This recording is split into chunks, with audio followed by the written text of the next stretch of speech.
This is Calm AF, a podcast for humans who are hard on themselves. A podcast for the overthinkers, people pleasers, perfectionists, and overachievers. I'm Kristen Finch, and I'm going to teach you how to quiet that incessant negative chatter in your head. Because you know what a person with a calm mind can do? Anything they want. Grab your coffee, gorgeous soul, because today's the day you get Calm AF. Hello, gorgeous soul. I have something important to share with you. You are not going to believe it. We are 10 weeks away from 2023. 10 weeks. I don't know how, but it's true. So I don't know about where you are, but here in Colorado, it is just now starting to feel like fall. Like the weather has just changed. I just pulled my sweaters out. It's been a stunning fall, like with the leaves and all of that. But the weather, I'm telling you, I think this is what's messing me up and what's making it really hard for me to believe that we're like at the end of October, we're moving into the holiday season and 2023 is right around the corner. This truly is my favorite time of year, not just because of fall, but because I just love this time of like, it's not really slowing down because you're really speeding up with holidays, but this time of going inward and reflecting. Where am I now? Where do I want to be? What are the decisions? What do I want to manifest? What do I want to create? What do I want to do more of in the next year? What's the next level? What is the leveled up version of where I am right now? Right? I love doing this every year right around this time, the last month or two of the year. This is what I spend my time doing so that once the new year gets here, I'm like already in it. I'm already rolling. Okay. And the reason why I do this isn't just because I'm like a high achiever. It's not. My goals are not like that. Okay. And I'll talk about that in a few weeks, what my goals actually look like. It has nothing to do with material goods or anything like that. I do this because of my relentless pursuit of the life that I want, right? I'm relentlessly committed to getting to the end of my life and feeling like, yes, I did that. I did that. It reminds me of the quote. I've talked about it before. It was this woman I used to follow on Instagram. She had cancer. She had young kids. And she posted this beautiful post one day. And the caption was this quote that I can't figure out who wrote it. I don't think it was her, but I've looked it up. I can't find it. Anyway, here's the quote. "We will not sip these days through straws. We will gulp and chug until we sputter, breathless and smiling." I still get chills every time I read it. And the first time I was like, yes. As someone who has been with a bunch of people at the end of their lives, this is it. Whether you know it now or not, this is the truth. This is what everyone actually wants. This is the truth that we come to whenever we're reminded of our mortality and how unpromised every moment of our life is, right? When there's a tragedy or someone we love, someone who we're close to dies, right? What we come back to is this truth that at the end of the day, at the end of your life, this is what you're after. It's not fame, status, achievement. It's not money. It's not material goods. It's the inner peace that you think those things are going to bring you. That is what you want. That is what you're trying to manifest. It's the ability to embody calm AF energy, to know you have your own back all the time, no matter what, right? It's that desire to be in your life instead of in your head, right? Trying to figure out how to fix your life. It's you wanting to live a life that you're an active participant in because you aren't afraid of what everyone's thinking. Like you aren't afraid to live your life. You want a life that you feel like you lived, that you were present for, that you were engaged in because you weren't paralyzed by fear. Yes, this is what we want. We think it's the car. We think it's the house. We think it's the status. It's not. It is this. Because that's why we think we want those things, is to get to the inner peace, to stop the incessant negative chatter and just be able to be. Okay, now, in order to embody Calm AF for real, for good, and for your entire life, you have to be tending to the entire Calm AF system. And this is what I'm going to be talking about today and for the next 10 weeks. Okay, what is the Calm AF system? I'm going to tell you, but I'm going to start it by giving you an example. Okay.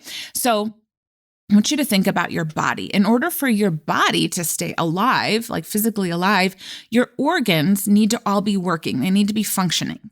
Now, those organs are separate in your body. Like they're not, they're here, the liver's here, the heart's here, the brain's here, but they also are working as a system. They work as a whole, right? And there are some organs you can technically live without, but there are a few essentials that you can't. Your brain, your heart, your lungs, your kidneys, your liver. Right? They are all important. They all have their own functions on their own, but still they have to be functioning together. They are part of a system. If your liver was failing, you wouldn't be like, at least the heart's still pumping, right? Because if your liver stops functioning, it will eventually affect the rest of your organs until they all stop functioning, your heart included. Okay, so that is the different systems of the body. So the Calm AF system, that's the foundation that we must lay in order to create lasting transformation instead of repeating patterns and creating short-term changes that we just keep cycling and cycling and cycling. Okay? This Calm AF system, this is what we're going to be talking about. This is part 1 in a series that's going to take us all the way to the end of 2022. Because I want you to roll into 2023 with the strongest foundation, with clarity, to see which of the vital components of the Calm AF system you need to be tending to. Which ones of them need some extra TLC? I want you to stop spending time on shit that's not going to move the needle, that's not going to move you towards the life you want in a permanent way. I want you to stop making temporary changes and then having to go back and do it again. I want this to be the last fucking year that you spend more time overthinking, energy managing, people pleasing, approval seeking than you do being present and engaged and alive while you're alive. This is the last year. Okay? We're done. Are you with me? All right. Going to introduce you to the Calm AF system and the components that make it up.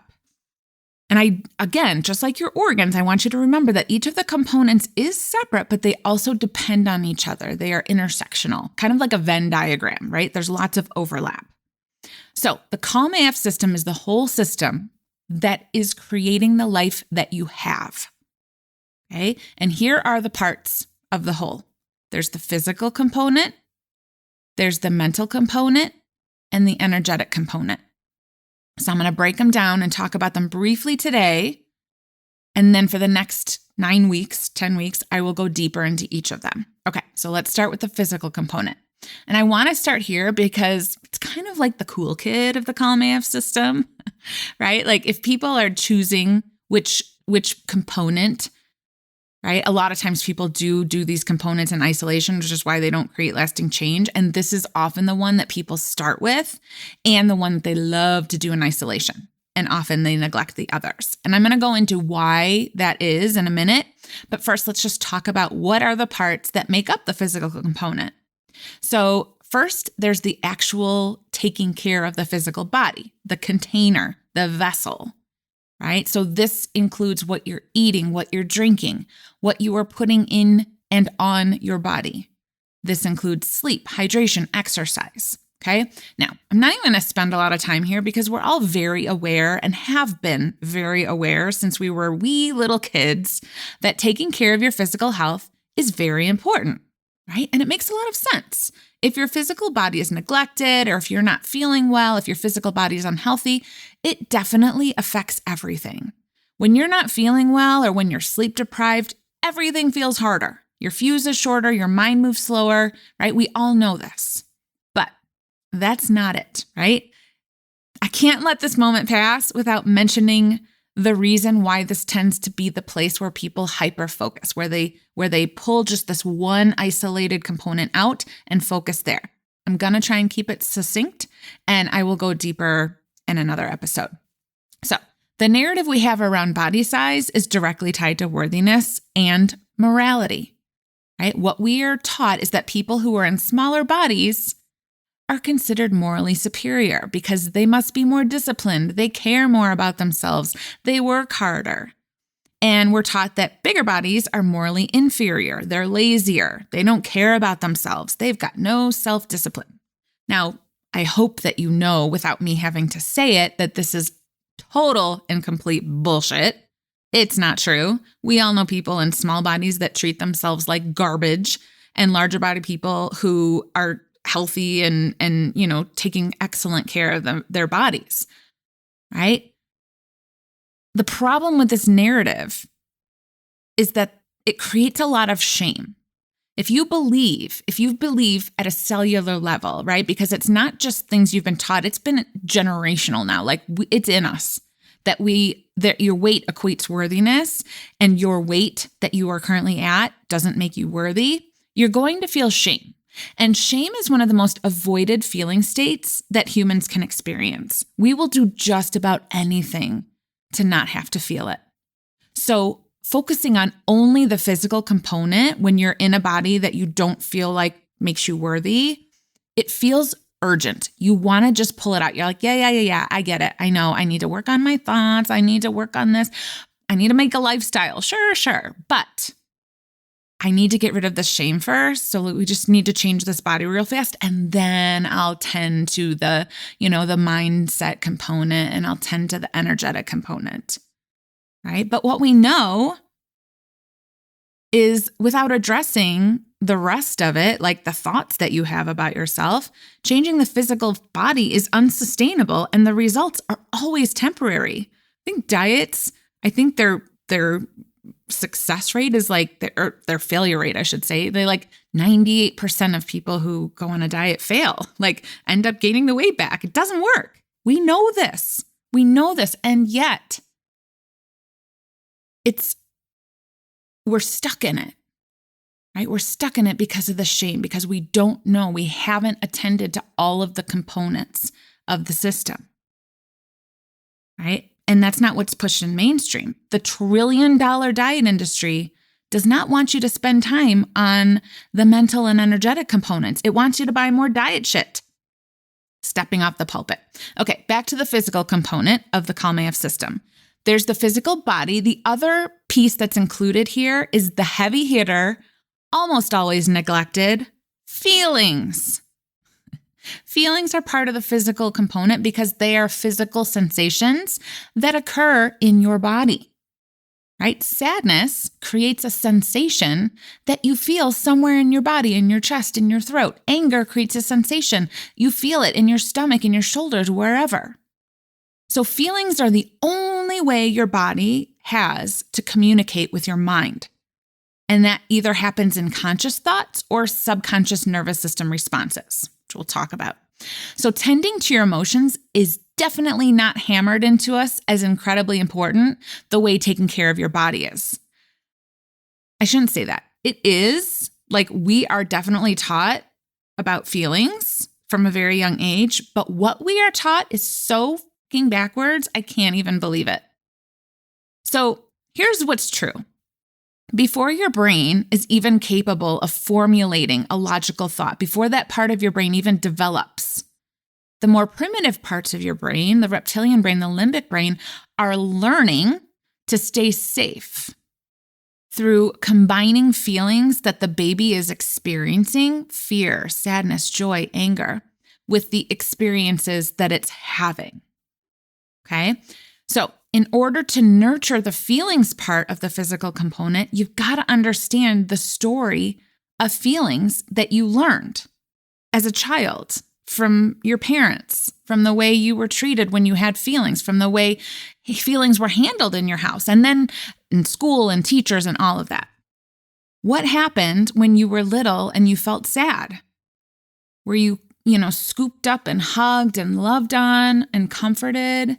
It's okay, I'm here, you're safe. Or did you learn, don't cry? Don't cry, stop crying. What do you need? Do you need candy? Do you need food? What do you need? Do you want a toy? How can I stop this? Your sadness is making me uncomfortable.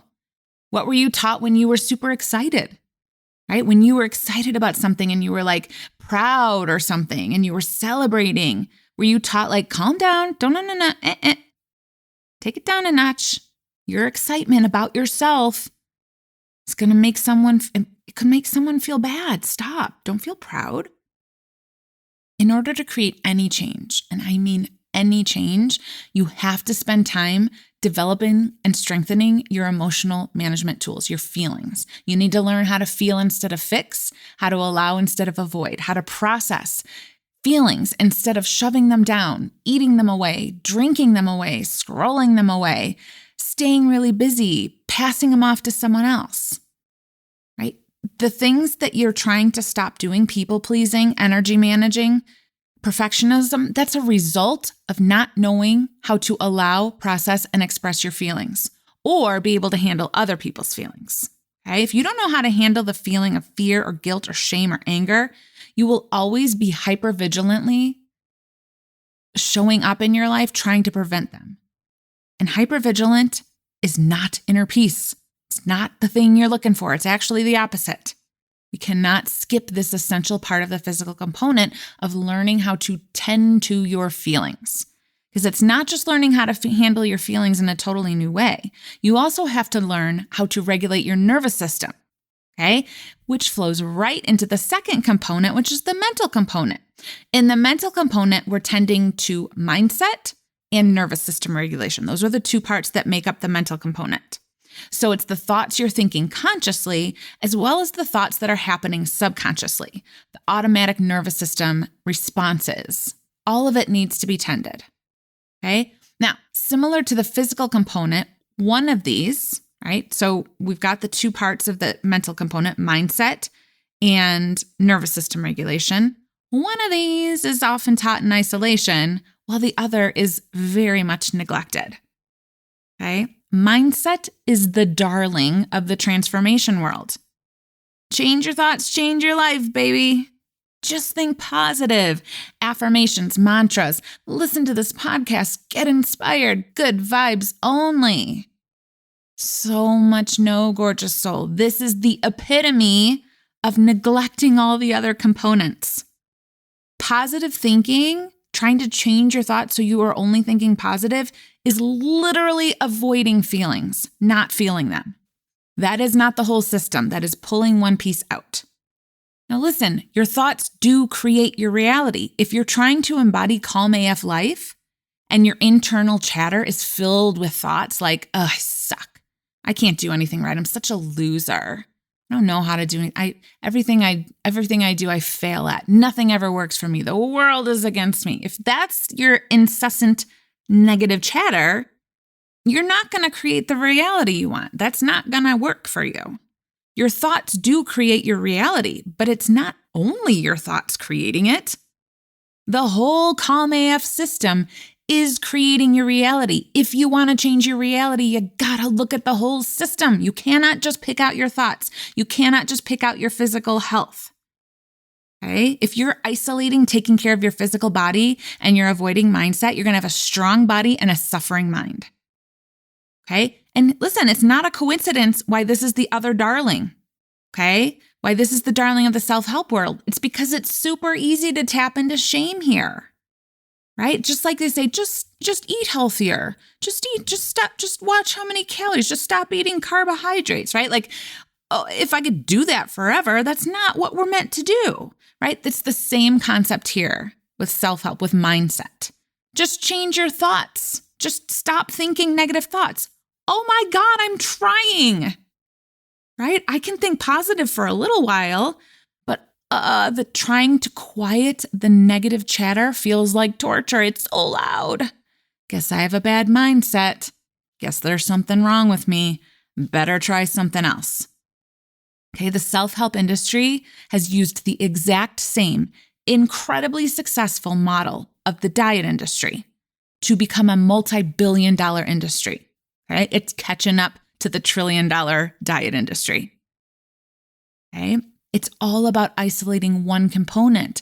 Here's a book about gratitude. Here's a book about affirmations. Here's a book about meditation, right? This is why you could probably write your own self-help book by now, but putting any of it into like a long-term sustainable practice has eluded you. Right? So you get another book. It doesn't work. It doesn't become a permanent habit. It doesn't create the permanent change you're looking for. You go find a new book, try something else. It's not going to work. Permission to stop buying self-help books, please. Actually, not even permission. Please stop. The answer is not going to be in one isolated method. The answer to creating a different reality is addressing the whole system. As much as the industry loves mindset, it definitely tries to hide her ugly stepsister in the mental component, which is the nervous system regulation. The self-help industry does not want you to learn how to manage and regulate your nervous system, because then it's not going to be able to sell you books anymore. You're not going to have to spend all your days and all your nights and all your moments trying to fix yourself once you have learned to incorporate all of this, including nervous system regulation. Okay? It's gnarly work. It is not sexy, and it really isn't something that we do on our own by reading a book. I think this is something that we have to do with others, is learn this and co-regulate, right? Not just regulate ourselves, but learn how to co-regulate.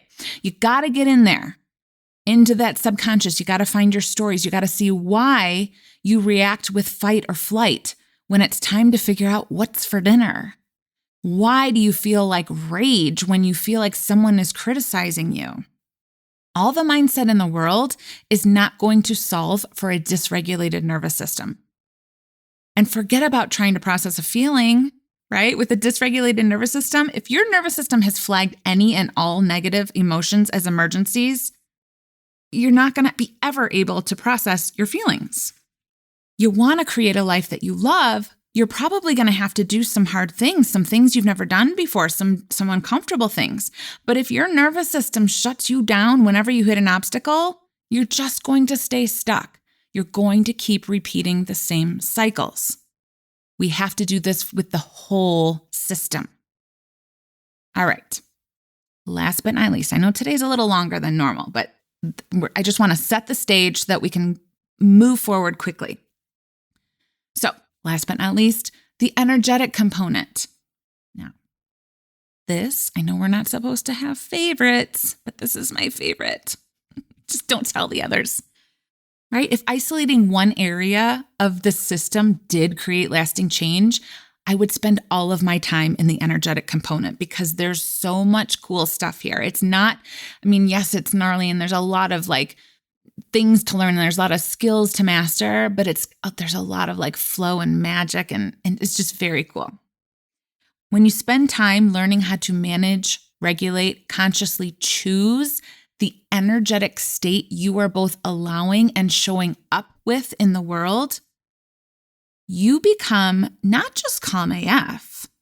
That's just a little part of it. You become powerful as fuck. The energetic component consists of basically learning how to stay grounded in your power, how to stay in that calm AF energy, how to have your back at all times. And because we don't live there, right? Once you learn to become an energetic master, you don't spend all your time there. You still have a human brain that's, reacting to other people's human brains. So there's a lot of back and forth, but you're able to quickly become centered again. You're able to quickly get back to your energetic power. Okay, so there's a lot of overlap here, right? There's a lot of nervous system work, there's feelings, there's mindset, there's action work here. But ultimately, what the energetic component is knowing who the fuck you are and standing in that power. When you get here, you move from people pleasing to being an empowered, kind human, right? Doesn't mean you're an asshole. When you're not people pleasing, you are empowered and kind. You can set empowered, kind boundaries. You move from perfectionism to gracious acceptance. That doesn't mean you stop trying or you stop striving to be the best you can be. It just means it's not stopping you when you're not perfect. And you move from energy manager to energy master. And why is that so powerful? Wow, this is the part where I could geek out on this forever. Everything in the entire universe is comprised of energy, and all of the energy is mingling, interacting with the energy around it. So I'm going to get a little geeky here. So Schrodinger, I think I'm saying that right. I think I know how to say that because of Big Bang Theory. I think they talk about Schrodinger theory or something a lot. Anyway, he was a Nobel Peace Prize winner. He was a physicist, an Austrian physicist. And this is a quote that he said, okay? And this is about energy.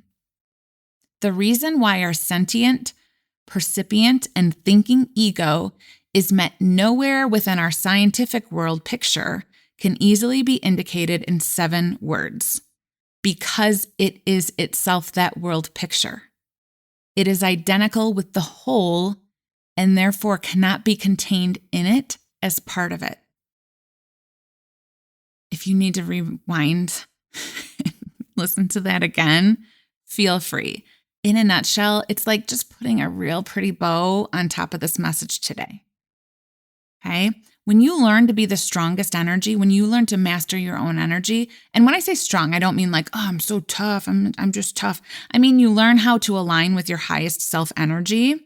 When you learn how to return to energetic regulation, even when there are little fires everywhere and people are pissing you off and you are triggered by everything around you, when you know how to return to energy master, there is nothing you can't do. Nothing. There's nothing you can't manifest.